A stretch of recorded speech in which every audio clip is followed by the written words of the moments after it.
Welcome to my YouTube channel. Traveler. Subscribe, like and share. Before we start. Today we are going to talk about Korean Demilitarized Zone. The Korean Demilitarized Zone, or DMZ, is a buffer between the Democratic People's Republic of Korea, otherwise known as North Korea, and the Republic of Korea, also known as South Korea. This swathe of land, which is 250 kilometers long and 2 kilometers wide, was put in place following the end of the Korean War, 1950 to 1953. It marks the final battle line between Chinese and North Korean forces in the north and forces supported by the United Nations in the south, which were led by the United States. The DMZ straddles the former border between North and South Korea, which was the 38th parallel prior to the Korean War. It is not meant to be a permanent border between the two countries, but simply an armistice line, as no formal treaty has been signed officially ending the Korean War. A tourist destination. Some call the DMZ one of the most dangerous places on Earth. It is true that the de facto border between North and South Korea is heavily militarized. Inside the DMZ itself, however, it is actually quite peaceful. So much so, in fact, that the zone has become a popular tourist attraction. Among the sites that tourists come to see in the DMZ is the Joint Security Area, JSA, which is 800 meters wide and 400 meters long.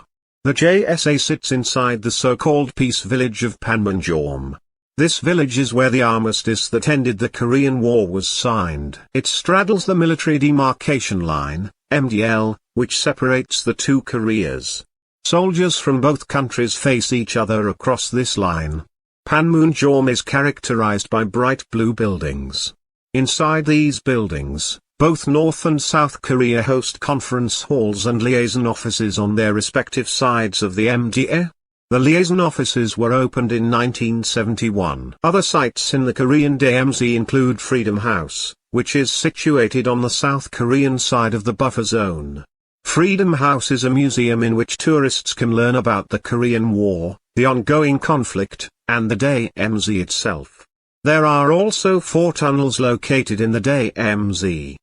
These tunnels were dug by the North Korean military to launch surprise attacks against the south. One of these tunnels, the third infiltration tunnel, is now a tourist attraction.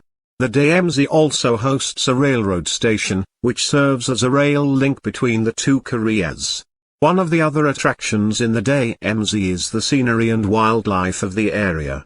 Since the land in the DMZ has remained relatively untouched for more than half a century, it serves as a kind of unofficial wildlife refuge. The buffer zone contains more than 6,000 plant and animal species.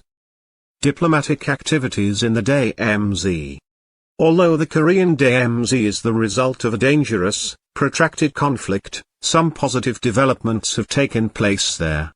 For instance, the buffer zone has played host to several inter-Korean summits.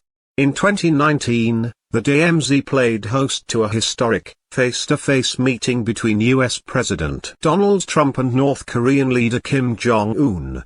There have, however, also been a number of diplomatic and military incidences in the DMZ. One of these incidences occurred in 1976, when North Korean soldiers murdered 2 American servicemen. Today, the Korean DMZ still serves as a site of diplomatic activity between the two Koreas and their allies. As previously mentioned, it is also a popular tourist destination. In fact, in 2017 alone, more than 135,000 tourists from the two Koreas visited the DMZ's JSA, according to the UN. Thank you for watching. Don't forget to subscribe, like, comment and share. See you to next video. What a wonderful world.